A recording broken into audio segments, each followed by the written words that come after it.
What's happening, YouTube? You're in here with two parts of the Black Avengers of current culture, me and your boy Larry, and we have a very special guest today. We've been doing a series over the weeks where we bring in pro film critics, and not only pro, but young Black pros that can tell you and use words bigger than I use when I read reviews. And we've got him right here. This is my man, B. Avery.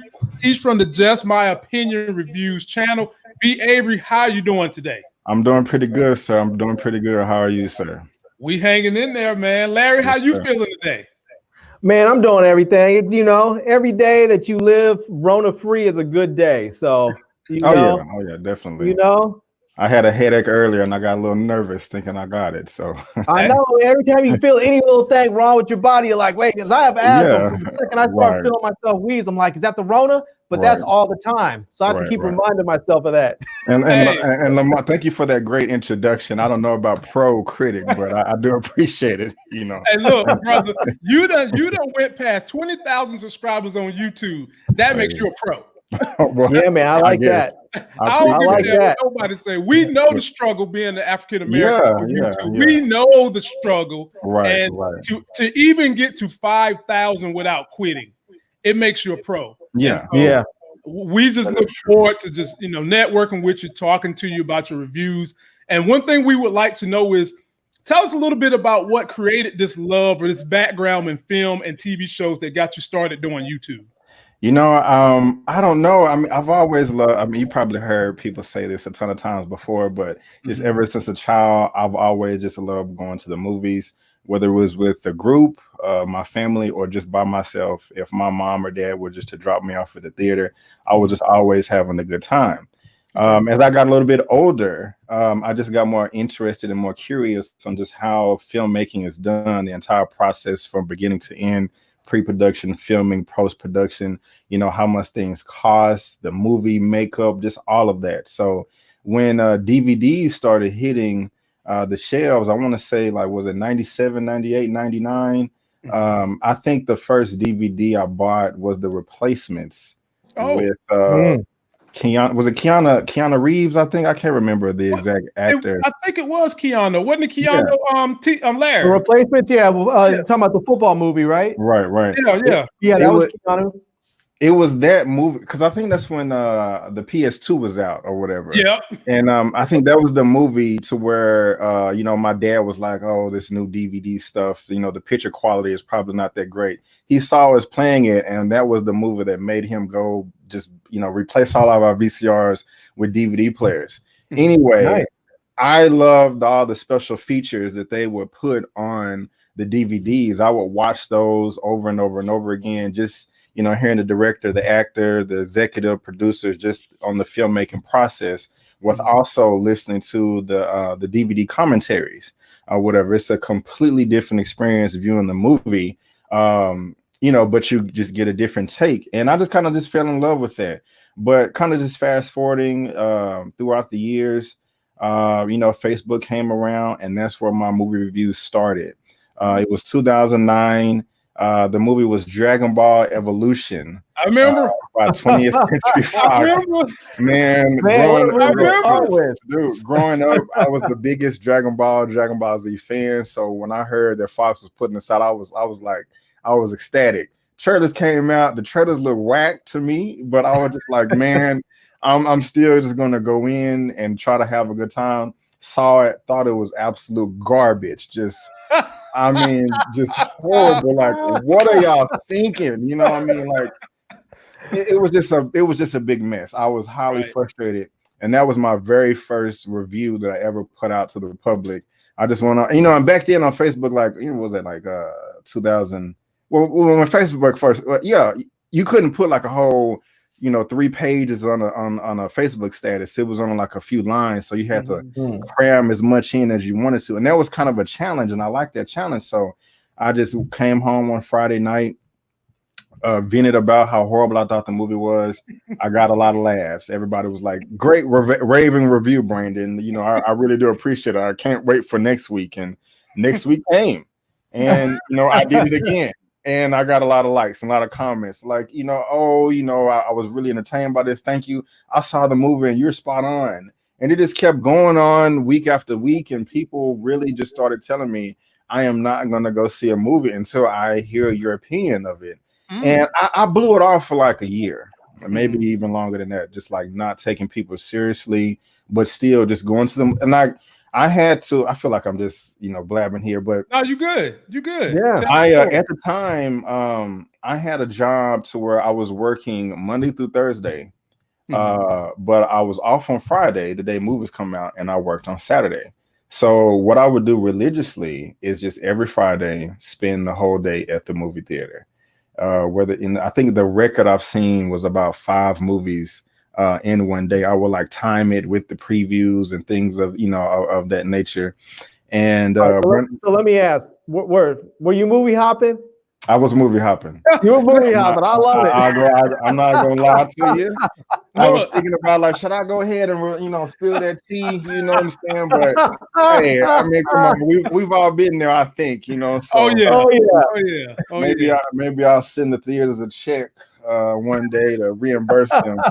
Hey, look, right now is the time they would love to take your pennies on. They all closed.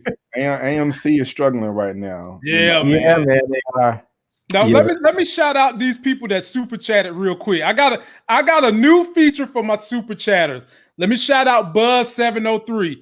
$2 is good, bro. Ain't nobody sweating nothing. And let me shout out Mike Willie. Because you guys have made such a difference in my life, I got a special clip. Hey, DJ, roll that clip I got for the people that give me super chat. It's my team. It's my quarterback. It's my Yes. Whenever you super chat me, I want y'all to know y'all are my quarterbacks. Damn it, where my glasses at so I can cry for real shit. Y'all are my quarterbacks. And I appreciate it. It can be $1. It could be 45 cents. Hell, we in coronavirus. I don't care what it is. I'm thankful, and you're my quarterbacks for the day. Anyway, sorry about that, Brandon. I got to shout them out. I got to let them know. You got to do what you got to do to show your love to your people. I got to show the love, but y'all be sure to show Brandon some love. He does a great job of movie and TV show reviews. His channel is in the link. And as we continue this discussion with this young brother. So, Brandon, you said you were at the movies on Friday nights watching like 5 movies every week. So tell us how that was going. I liked it. I would always go to the AMC movie theaters because of the biggest, so it was kind of easy to do it then. But I did that as long as I could, and as long as my job permitted me to. But when my schedule kind of changed around, I was not able to do that anymore. But that's just kind of how I got popular. About Fridays, I'm in Central Time. I think you guys are in the East Coast. Right. But Friday nights about 9 p.m., 10 p.m. That's when everybody was hitting me up, just, hey, B, what was the movie like? Should I go see it? Should I take my kids in the morning? What's the content? Is it too much sex? Is it violence? Let me know. And so I was just doing that for a while. And I remember it was a young lady. She sent me a message. She's like, hey, I see you, the big movie guy. Have you ever considered trying to see the movies early before they come out? And I had no idea how to do that, just no clue. And so I just started Googling stuff, Dallas early screenings, found a Yahoo group. And it was like the floodgates open. That was like exactly what I was looking for. And I just kind of learned the process and the ways of, going to screenings early. And just kind of like working my way up from there. First early screening I saw was in 2011. It was Beastly. I don't know if I remember that film. It was a live action. Beastly. Huh. It was like a live action reimagining of the Beauty and the Beast story. Okay. Yeah. And I remember I saw that. Well, I'm finna name the city. Plano. I'm in Dallas. That's a suburb, and that's where that was my first screening. It was a new experience. I didn't know how it worked. I saw that they had like all these rows sectioned off and saved for like the critics that actually review the films, and the rest of the seats are just kind of like left over. And I was like, well, how do you get on that list? And they're like, well, you have to have an outlet, you know, where you reviewing films and things like that. That's the first time I saw. They're pretty strict too. That's the first time I saw someone get kicked out of a movie theater for talking. What? Because yeah, during those early screenings, they have like security in the screenings. That sometimes it's really strict, sometimes it's lax, sometimes they will take your cell phone away before you go in. What? They have night vision goggles. You know, if you pull your phone out, if they see a light, they will go over there and charge you up like you stole something. Either like put your phone away, or you know, come with me right now. And like it's kind of crazy. Like the studio gives them like legal authority to go through your phone to see if they if you took any pictures or video. But I experienced all this in my first screening or whatever. I just kind of grew myself from there, just trying to, you know, work my way, you know, up the ropes and, you know, get my numbers bigger. Good gracious. I sounds like you should leave your phone at home if you're going to a screening like that. I'm sorry? It sounds like you should leave your phone at home if you're going to a screening like that. That's one of the things I hate the most, man, in the movies. I cannot stand it, man. Somebody pulling out their phone, you know? I mean, if you're going to do it, do you have to do it the whole time, or at least just turn the light down? You know, they have it on the brightest setting, like it's a lighthouse at sea or something. I'm telling you, man. And, let them be light. Yeah, and I'm the type of guy, I'll go say something to them too, you know. And you know, I've had some experiences with that. It's like the suitcase from whatchamacallit, from not Reservoir Dogs. What's the other one? The Tarantino one where they had the suitcase, he lifts it up and it lights up the one with Samuel Jackson. I can't think of it. It's not Pulp Fiction, is it? Either. Anyways. Yeah. But I had some experiences with that. So, you know. I guess none of them screenings ever take place in the hood movie theaters, huh? Is that a safe assumption? No, man. They don't. They happen in North Dallas for most of the white folk. When I go to these screenings, man, 90% of the time I'm the only black person. Right. So I stand out. You know, they do have your regular black people that come, and some of the reps they don't like them, you know, for a number of reasons. But yeah, for the most part, yeah, they're not having these screenings in the hood. You know, it's where the money's at. So right. Yeah. Have you other than doing the early screenings, have you linked yourself with any of the critic organizations, the Black critic organizations? Have you had an opportunity to get involved in some of those type of networks? Not yet. I mean, I know the first one I'm going to apply to. I've heard of it, the African American Film Critic Association.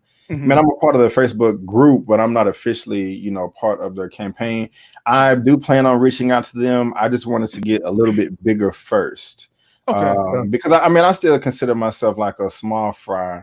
But I mean, there's like other critics out there that I think we all know that are part of that wonderful organization. But I just want to, like, I tried to be a part of a few organizations like back in 2017, and they were just like, yeah, you know, your little outlet is cute, you know, but you know, you got to get a little bit bigger. We're looking for this. You're doing this. I was like, okay. I was like, you know, nobody likes rejection. I was like, I will not allow y'all to turn me down again. So next time, you know, you hear from me, you know, my numbers will be there. So I'm just, you know, kind of tinkering on some things right now, but I definitely plan on trying to reach out to them to be a part of what they have going on. We need to hook you up with our guy Emmanuel that we had on last week. He's got a critic group he does in Chicago, and you two probably should link up, and he'd be more than willing to share wisdom with you on the, you know, the moves he's been making. And the type of things he's doing. He's a good dude, man. He is. E-Man's. We are familiar with each other. That's a good dude right there. Yeah, he said he's a member of a few critic associations. I think there's a couple of them there that are regional that he belongs to. I think there's a couple national ones that he belongs to. So right. Yeah. He and you know, he's much he's much bigger than me. You know, so I try to I don't ever try to bite someone's style, but at the same time I try to learn, you know, from my fellow creators and things like that. But yeah, like you said, real good dude, and I definitely plan on linking up with him sometime. It's not called biting anymore. You're paying an homage. Exactly. Well, okay. But see, Larry, he part of that Still, LeBron. He part of that LeBron James generation. When you see Michael Jordan, you don't come out and say, "Damn, you was good." You come out and say, "Well, I went through the same struggles too, MJ. Only Right. difference is I don't sell as many shoes as you sell." And that's when MJ just looks down on you like, "See, son, you still got some learning to do." Right. Now let's get into the fun stuff. So Okay. you mentioned the first movie you ever went to see. To this day, when I was a little 10-year-old, fat as hell, going out by myself, the first movie I went to see was Teenage Mutant Ninja Turtles. This is probably way before you was born. Yeah. The very first one. How do you think I am, man? I would say no more than 24. Oh, okay. Larry, you got a guess? I'm gonna say 32.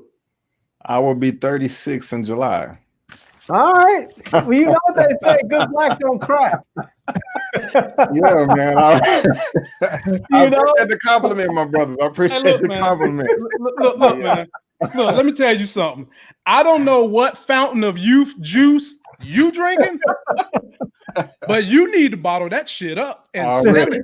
I appreciate it, man. Oh, you broke your rule on your own channel. Golly, what's a week that? removed, man. What's that? A week removed since E-Man cleansed this channel, and I done broke the rule. I'm gonna have to start all over again. Lord. Fill me in. So what happened was E-Man came on this channel. He talked about individuals that use profanity on their channel and how he made a conscious decision that he's not going to use any of it. And he said it and he delivered his message in such a didactic manner. I decided, you know what? This channel is going to be cleansed like Thanos taking the snap and cleanse. Right, okay. And for a whole week until you just told me you are only 2 years younger than me, I was doing good. Well, I'm sorry, man. I was doing good. And I just had a relapse. You'll get it back. I'm gonna get it back. I'm gonna get it back, man. Good God Almighty, boy. And they say working out is supposed to keep you young. I might have to quit. I'm tired of going to the gym. That's what I need to start doing. Yeah, I'll be 36 I'll be 36 in July though. Hey man, you holding on to it, brother. You holding on to it. Appreciate so it. Black AF. Oh, man. So let me tell you what brought me to your channel in the first place before we even talk about that. Okay. You was doing a review and Donald Trump just told us, can we drink Lysol and heal coronavirus? Well, before Donald Trump done that, there was this young black brother that would see a movie that was so trash, he drink calcium. He drink bleach out of a bottle. I think even one time I seen him drinking arsenic out of a bottle. You know who that brother was because the movie was so bad he wanted to kill himself? It's this brother right here. Yes, that's how I found your channel. What's up, man? What movie was it?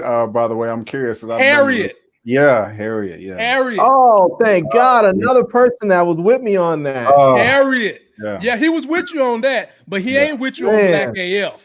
Yeah, we got to talk about that. Let's go into it. So I told Larry I wasn't feeling it. It was painful for me to get through the first 10 minutes. Yes. But for me, the humor didn't hit. It did not. His relationship didn't, I don't feel like it went across the boundaries of what all African Americans endure as much as it was just a single focus on what he was enduring. Exactly. Now, I'm gonna let Larry explain to you what he liked about it. Then we want your review on Black AF. Okay. So I mean, I liked a lot about it, but I'll tell you one of the things that helped that I liked about it, because I related to it a bit, is that I grew up in a way similar to I sort of related with his kids. My dad grew up in the Jim Crow South. He was born in like these backwoods of Georgia. We used to laugh and say we thought he was joking because he used to say, "Oh, I grew up in these backwoods in this little teeny shack in the middle of a swamp," and we were like, yada yada yada. We hear all these stories. You had to walk 5 miles to school in the snow with no shoes on, blah blah blah. Then when we got a little older, we went out to go see his old place, and he grew up in a damn swamp in a little teeny shack. And so And so later, you know, he moved to California. He met my mom, and we grew up a really nice, pretty solid middle class life. I mean, he became a cop, and there was that. My mom was an attorney, and we lived a pretty solid middle class life. So I feel like there was some of those not just generational gaps, but social economic gaps and gaps between Black kids that were growing up predominantly around white kids and their parents not fully being able to understand their kids because they're growing up so different from them, you know? And so there was some of that I saw in this show that just really made me laugh because I saw some of my life in it. So, I got you. Well, and that's cool, man. I respect that. So, I mean, if you was able to relate to it, you were able to relate to it. I mean, all content is subjective, you know. So, I mean, that's the main thing that I go into when I'm trying to review, critique, or just enjoy anything, you know. And I also like seeing Rashida Jones play a Black woman. Yeah, that was interesting too. I didn't know if she was trying to play a Black woman, a mixed woman. I was just confused as Me I too. was watching it. That's one of the reasons why I just didn't really care for it. Like you said, it's all subjective, but I just don't think it was for me, you know. And that doesn't necessarily mean that it's a bad thing or a good thing, you know. It's just, I mean, just because you don't like a particular food doesn't mean that it's not good. It's just not your cup of tea. I just don't know what this show was trying to do. It's about a family, but for me personally, I can't see any family relating to this, you know. And it's called, the main thing I just didn't care for was the title, hashtag Black AF, like it's something of the Black struggle. I mean, like that's I'm with it. I'm so far from reality. Right. But at the same time, you know, it's his struggle, you know, so I can't, you know, say that's not how you grew up, you know, like who am I to say like how his life was? So I'm just kind of conflicted there. I mean, I could talk about how, and I only saw the first episode, but I can talk about a good 45 minutes on just things that just didn't line up for me. Just I couldn't stand the dialogue and the way they were communicating to each other. I mean, the father-daughter, I think he called her like a dickhead or something like that. You know, okay, I just didn't get it. You know, maybe there was the humor that flew over my head.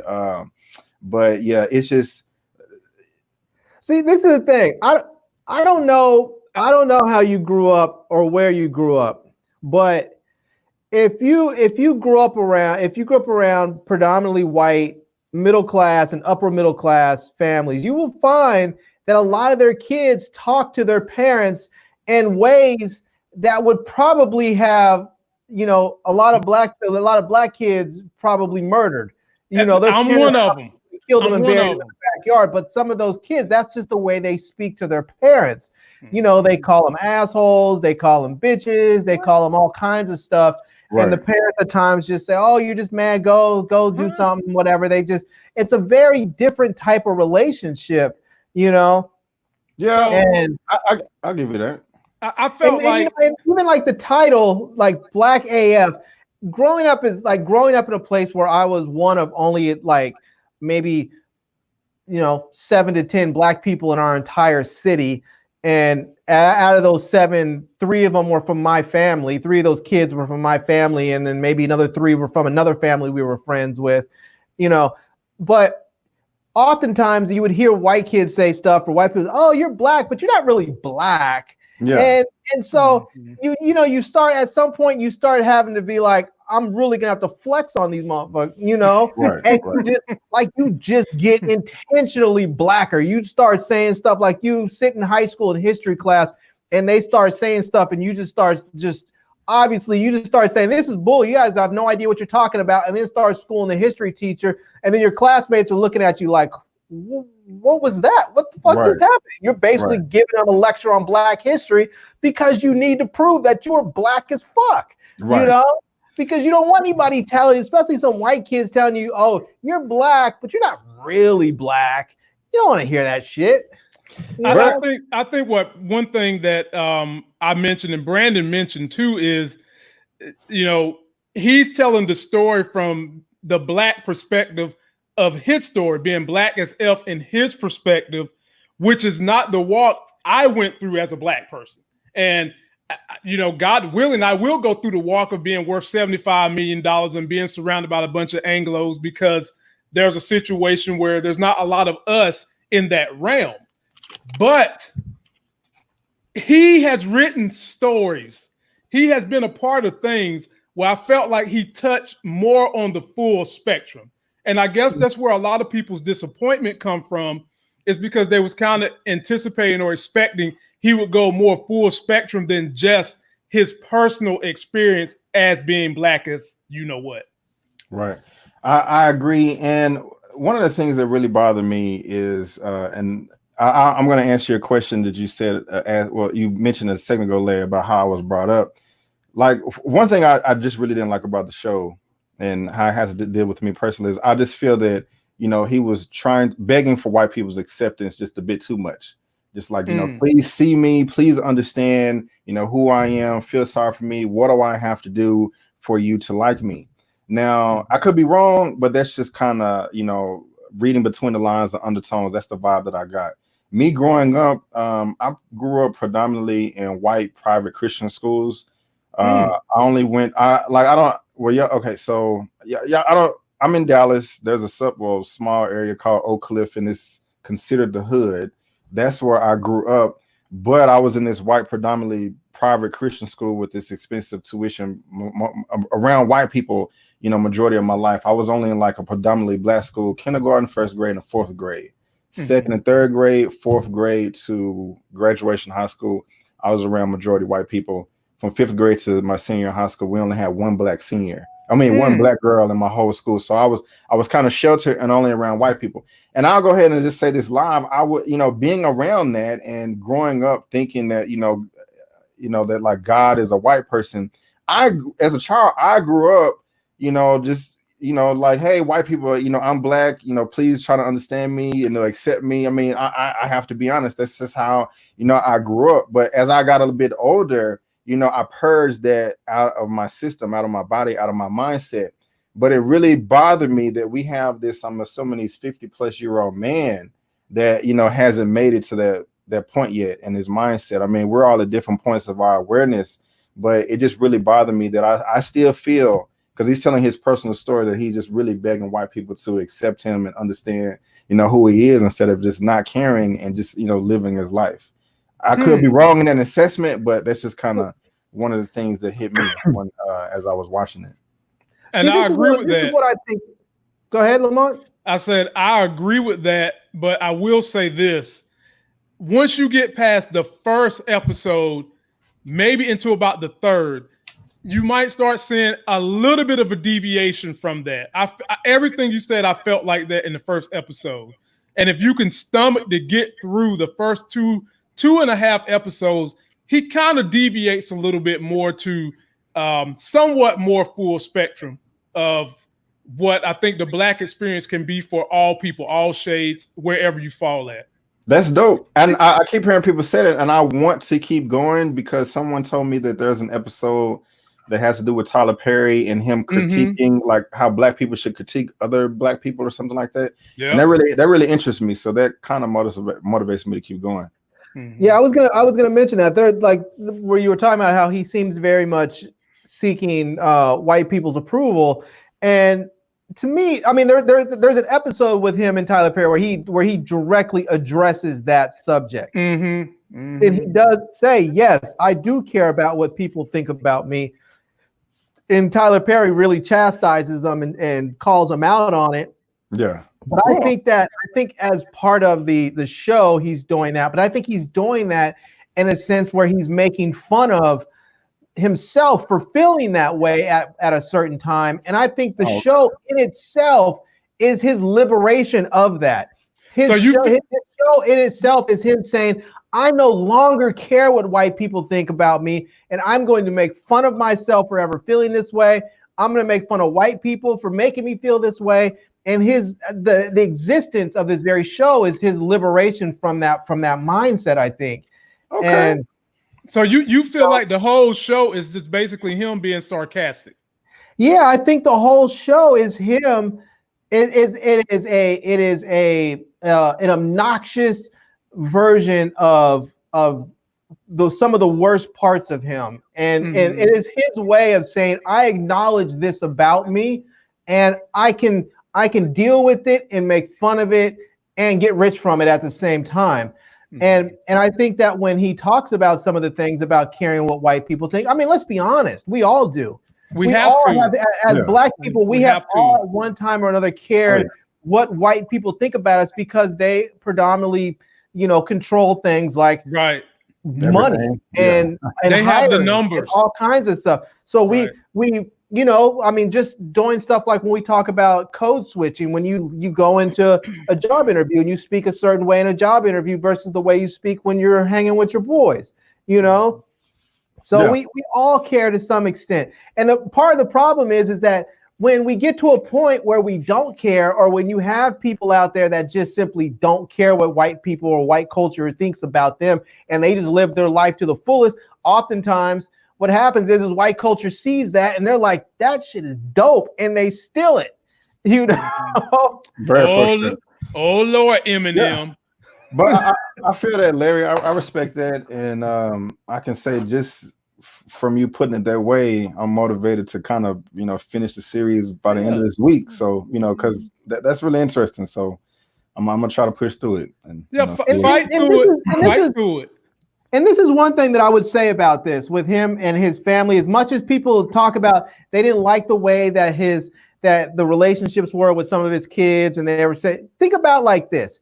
We have so many people out there that are parents that are busy working 2 jobs. They can't take time out to be with their kids, or they just are sort of hands off, or whatever.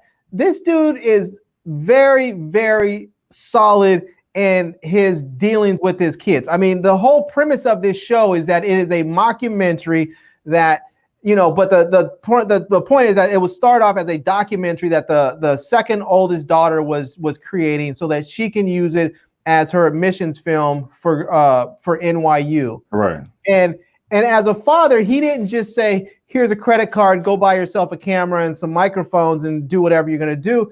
This dude brought in a whole freaking team and set up a studio, studio in there. He hired a film crew and basically just made her a producer and director, and he had sound. I mean, this dude was like, this is, if I have the opportunity to give my kid a leg up on the competition, I'm going to do that.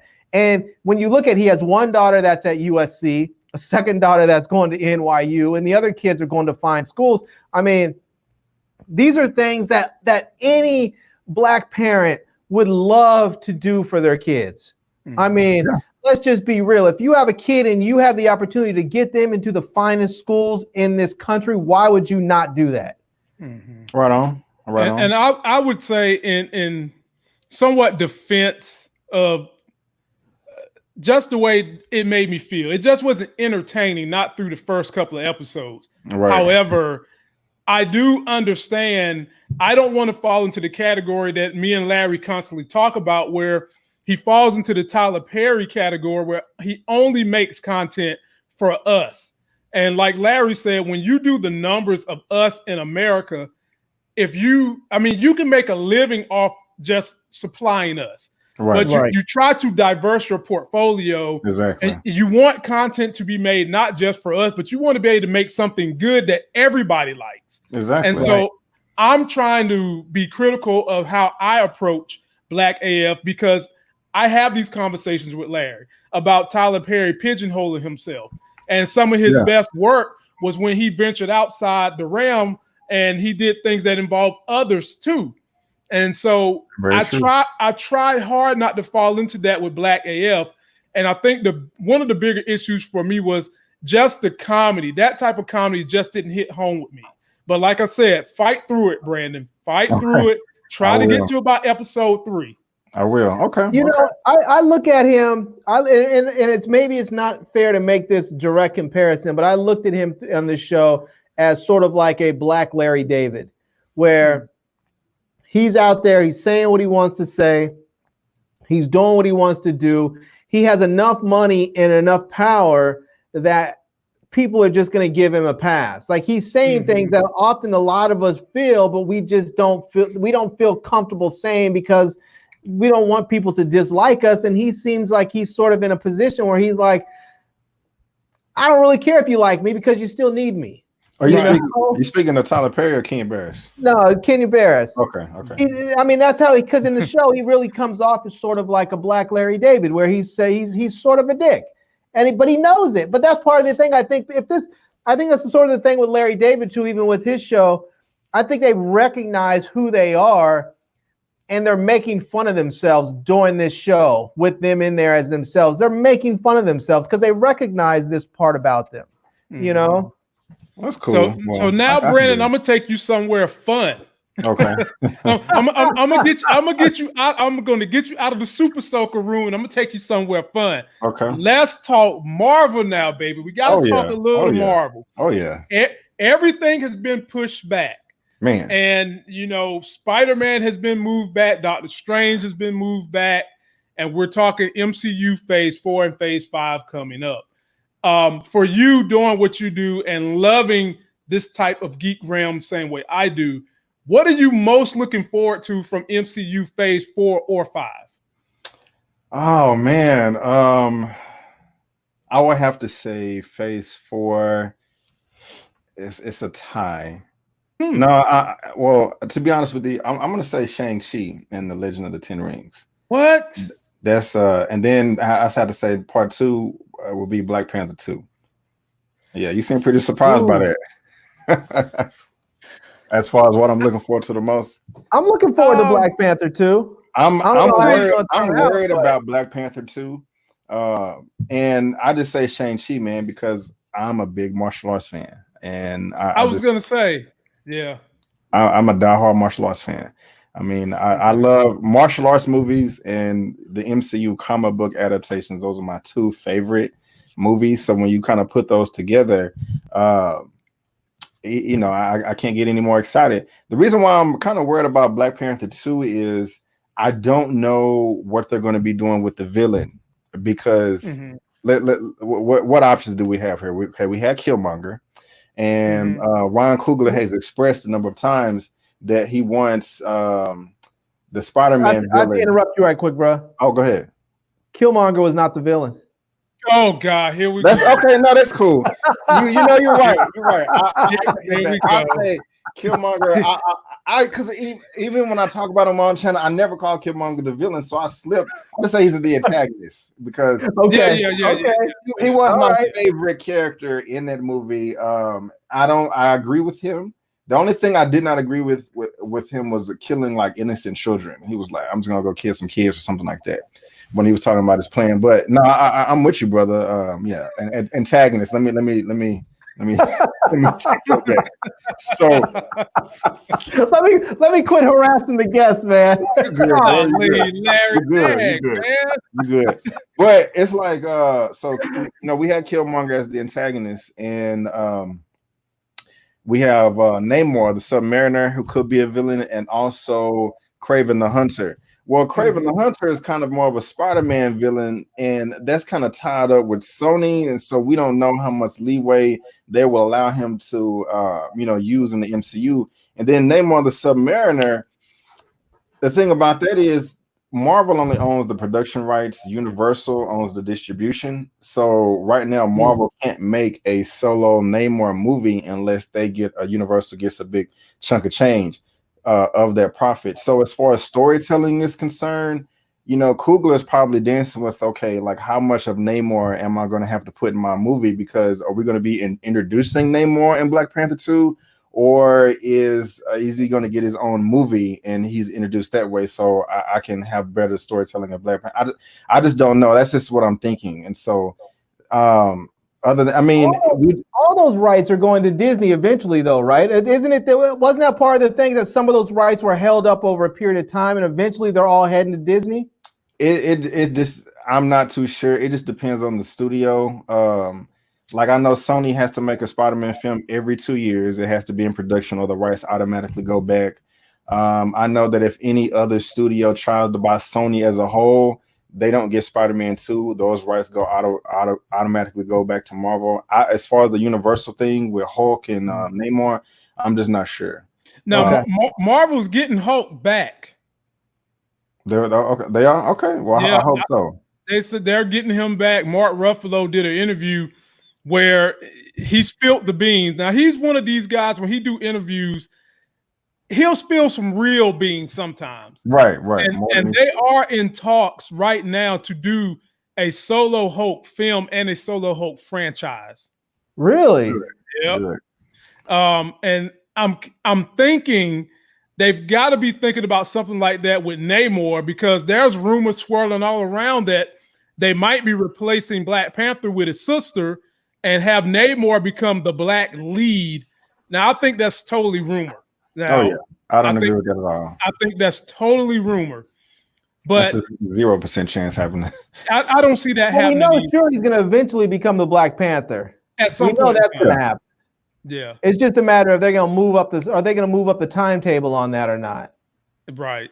Now, in the past, what has been your favorite Marvel movie to this point?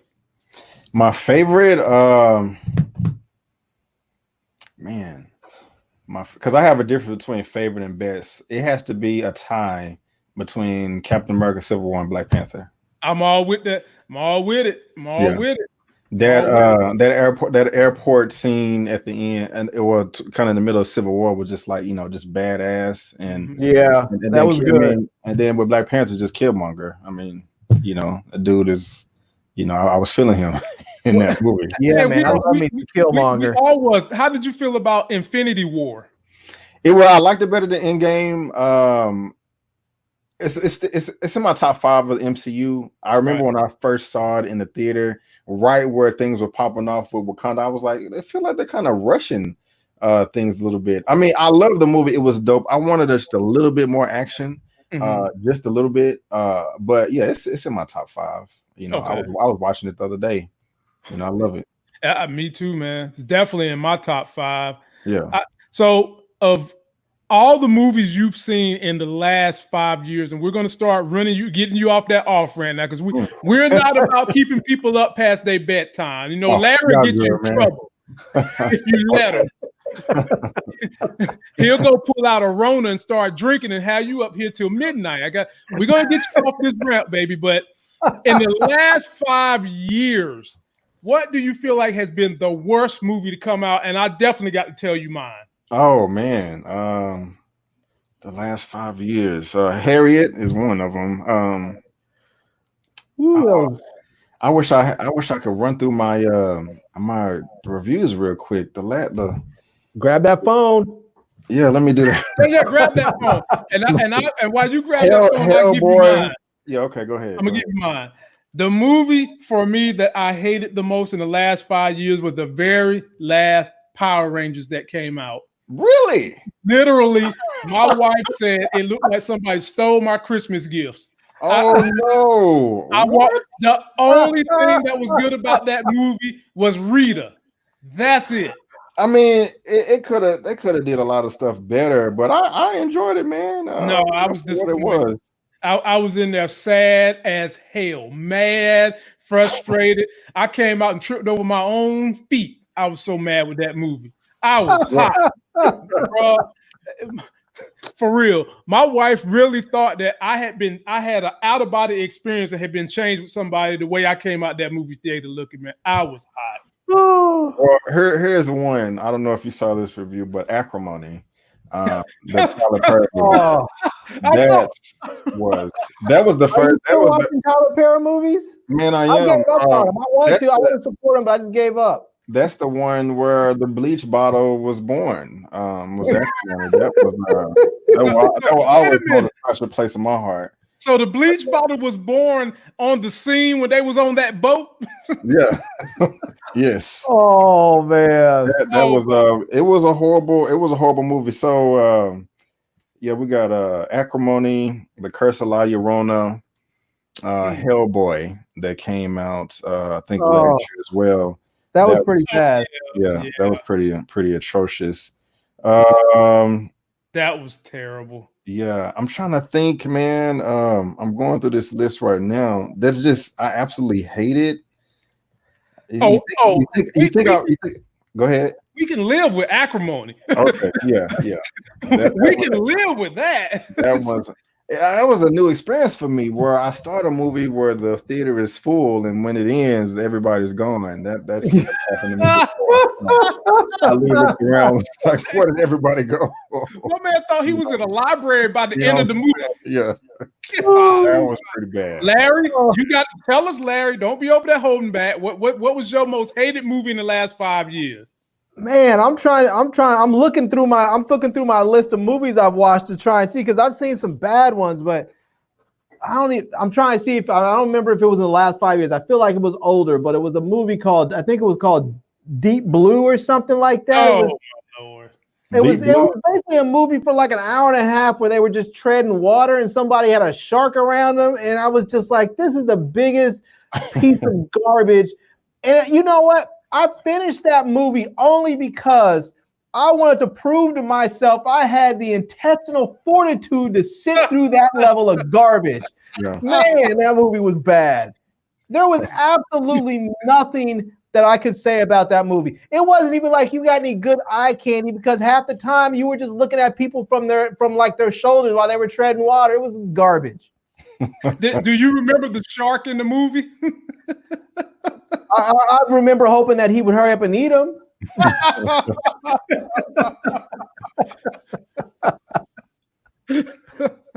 Lord have mercy. Well, Brandon, we've enjoyed this time with you, man. Like I said, I've enjoyed you guys. I want everyone that's watching this, and what's up, Mucella? You know I'm gonna shout you out. Please go check out my man's reviews, especially the ones when you see a bleach bottle on his thumbnail. So what do you recommend for us coming up? Yeah. Good question, Larry. Coming up in movies? Yeah, either that's out now, that's that we can watch now, or something that's coming soon. But we have no idea what's coming soon. They might push everything back. Yeah, I mean, what's coming soon? It's still Warner Brothers still hasn't moved the release date, but that's Tenet by Christopher Nolan. I think it has a July 18th release date. I'm in Texas and they're actually opening the states back up this weekend, but I don't advise anybody to go out. Right. But last week it was in the movie news that the director Christopher Nolan, the guy that did the Dark Knight trilogy, right? His was it John David Washington, Denzel Washington's son? He's going to be in that. And that's my most anticipated film of the year. Which one is that? Tenet. Okay. Yeah, it comes out. Most likely it'll be pushed back, but July the 18th. As far as like right now, what's on demand? Stay away from Bloodshot. That was horrible. But you got Bad Boys for Life, which was good. I just picked it up today on 4K. Best Buy has like a curbside pickup. Sonic is pretty good. Loved it. Did y'all see the Scorpion, the Mortal Kombat? You better believe it. You better believe it. That was dope. Superman Red Sun was pretty good. Yeah, that was great. I think next week, Justice League Dark Apocalypse War is going to be dropping. Next week? Right. That's next week? I think so. It's in May. It may be mid-May, but it comes out in May. Let's just say I know it comes out in May for a fact. Is that part of that DC Universe app? Yeah, it's it should be on there, but it's an animated film. Like they've been making these DC movies, right?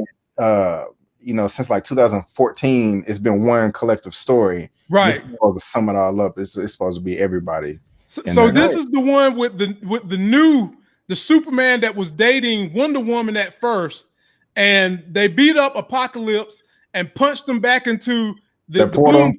Yeah. Okay. It's a sequel to that. Yeah, it's a sequel to all of that. Okay. That was Justice League War. So, but yeah, Tenet is my most anticipated. Coming out, and it's really not much else that just really got me, through the roof. Okay. So what movie do you have that you just kind of go back to? If it just pops up on the TV, you might just watch it, or if somebody says, "Hey man, give me something good to watch," doesn't matter if it's old or new. What's a good recommendation you might throw to somebody?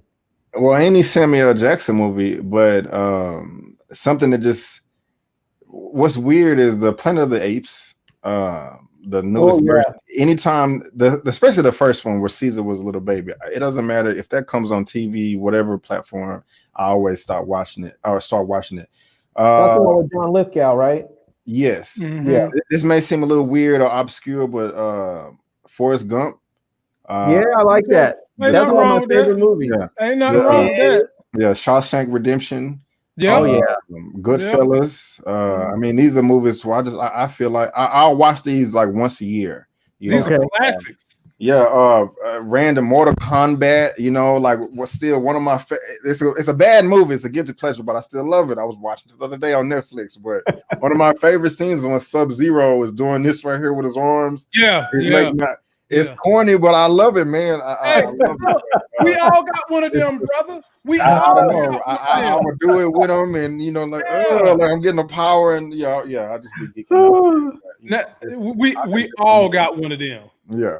So, well, man, go ahead. I'll tell you Larry. what movie I saw the other day came on, Lamont.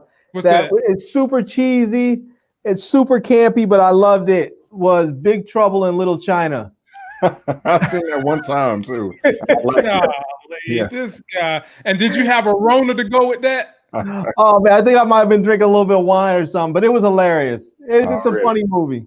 Yeah. So our family CBFMBC says Justice League release date May 5th, which is 2 days before my birthday. So I will definitely be on that. All right, that's Tuesday, right? I think so. Yeah. Tuesday. Yeah, that's coming up real quick. Yeah, man. Yeah. Can't check out the trailer if you haven't seen it. It's going down. All right, I'm gonna check it out. Yeah. Definitely. So, Definitely. Yes, sir. Well, bro, man, you did good, man. We appreciate it. It was our pleasure. Thank you. And it's not even midnight. Right. Thanks for having me too, man. I appreciate y'all. Pretty cool, man. Hey, look, now, at some point in time, the Avengers always rotate. And I never know when these dudes might decide they want to bail on being Black Avengers or current culture. So, we got to keep applications in place. You know what I'm saying? Because Larry liable to get somebody in trouble and somebody might decide to quit the team or something like that. So we always got to keep y'all coming up here and try to keep you entertained, but even importantly, keep you informed. Y'all be sure to subscribe to this man's channel. He is very thorough. He's informative. And most importantly, he will definitely entertain you. Do you have any last words you want to say to my audience before we get out of here? Hey, man, just, checking me out, Facebook, Instagram, check out the links. I appreciate it. And let's talk movies. Let's do it. Larry, get us out of here, brother. All right, everyone. Thank you so much for showing up and showing out. We appreciate all the super chat love in there. Thank you, Brandon, for showing up. B. Avery in the house. Lamont for hosting this. And I want to remind everybody, if they need another reminder, oh God, Killmonger was the hero of Wakanda. He was a liberator, and that's all I have to say. All right, and Killmonger. I don't think he's dead. I hope he comes back. Yeah, I was about to say, and his ass died. And he's alive. He is alive and well. I think he might actually get married to Shuri. Larry, get us out of here, man. For you about to get some stuff started, man. Go ahead, man. God almighty. Oh man, they're gonna have a Black Panther baby since they both have the herb in them. They're gonna have the baby. They're gonna have a super Black Panther. This guy talking about herbs. Like, nigga, we ain't in here cooking spices, talking about herbs, oregano. Like, get us out of here, man. Here you go. All right, y'all, it's been fun. It's been real. And come back and see us soon. And until next time, love, peace, and hair grease. Peace.